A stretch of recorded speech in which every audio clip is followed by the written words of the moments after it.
Hi everyone, Selena Beauplay here with Functional Speech Pathology, and today I'm here with the third video showing you how to incorporate visual supports into activities. Today is specifically about feeding activities. So we'll go over really quickly. This is the countdown, 5, 4, 3, 2, 1. This is interactive with Velcro.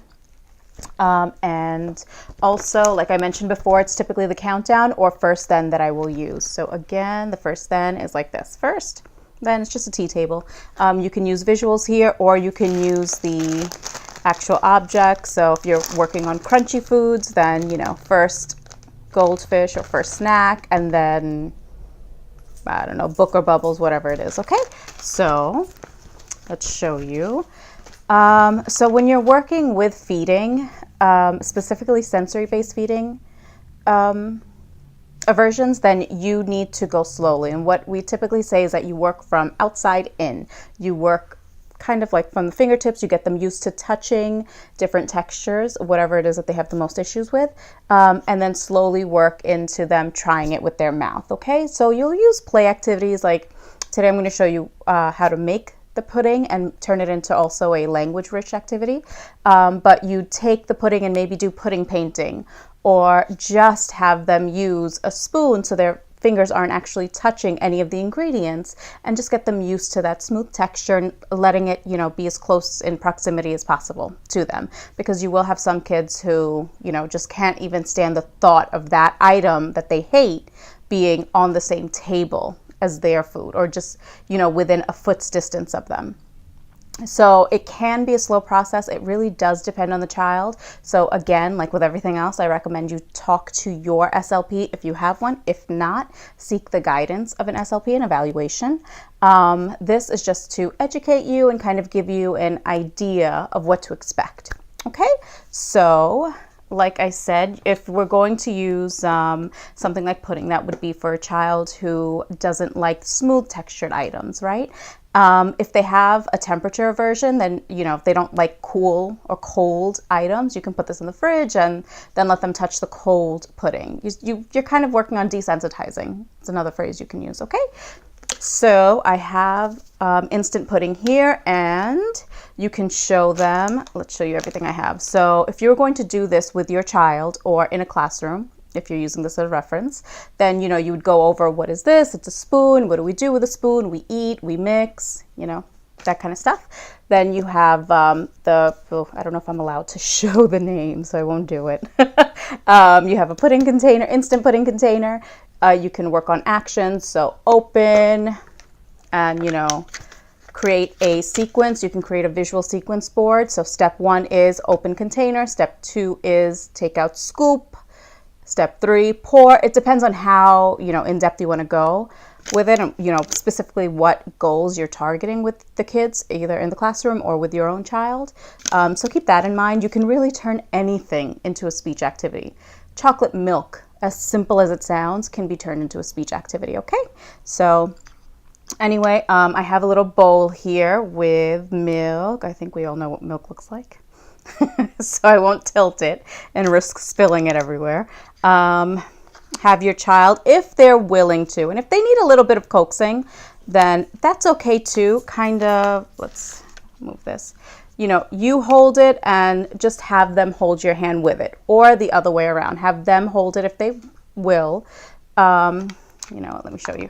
Have them hold the empty scoop. You hold their hand over it, and you help them scoop up and pour.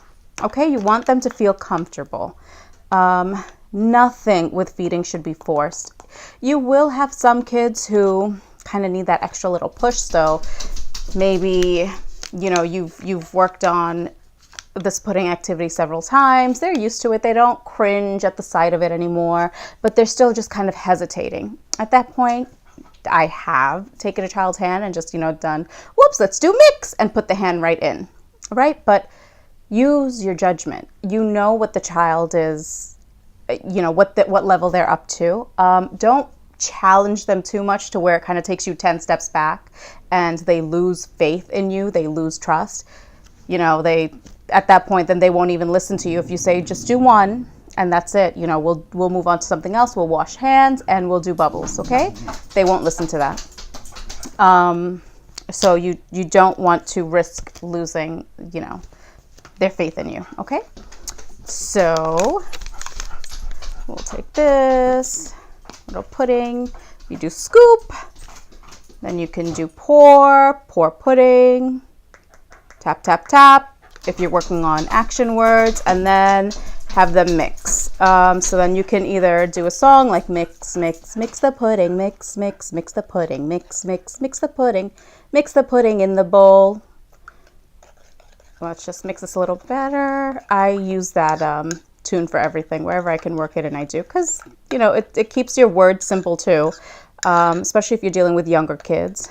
Hold on, let's just mix this really well. Did I go over half a cup of milk? It's a little liquidy, but whatever, you get the idea. You know what pudding's supposed to look like. So, Simba. Sorry, my dog is scratching at the door. I think there's a squirrel outside, or there's a bunny. Oh, okay, there we go. So it's starting to thicken up a bit. So, whatever. It's not exactly the consistency of pudding that I wanted, but things happen.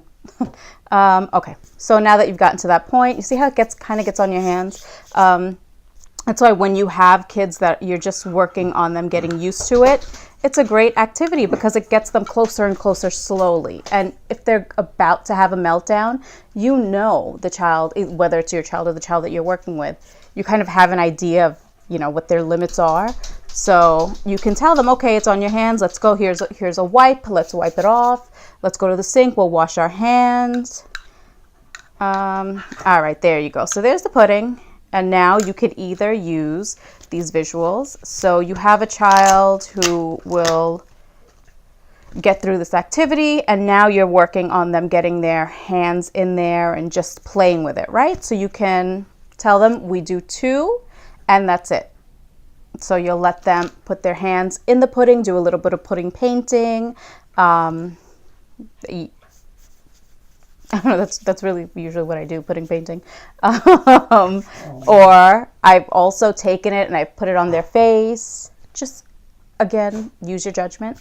And then giving them a spoon and ask them, you want to try it? Obviously from a different bowl, not from the same pudding painting one. You can ask them if they want to try it, or if they want to hold the spoon, they can hold the spoon. They can do mix, mix, mix more. Take it. I make them take it out and throw it out. Again, I want to incorporate them into as much of the activity as possible to keep the food as close to them as possible. So that's with pudding. And now same thing with something crunchy. I use these, I don't know if I'm allowed to do that. I use these fish-shaped crackers. A lot of the kids love them, so I just use that. But if they don't like crunchy foods, then before they even start eating it, let them break it. Sometimes you'll see kids cringe because they just don't like the sound of it, or I don't know, whether it's the crumbs, whatever it is, whatever aspect of that food that bothers them, they just don't like doing it. So you can put this in the bag, keep it in the bag, and let them crush it. So just bang it. You can do mash, mash, mash the crackers, mash, mash. You get the idea. And then let them play with the crumbs, or let them pick it up, or if they don't want anything to do with it anymore, then let them pick up the crumbs and throw it in the garbage, or swoop it in the garbage with one hand, one quick sweep, right? Same thing. You would use the countdown here to tell them how far you're going to push them. This is just to give them an idea of what to expect, okay?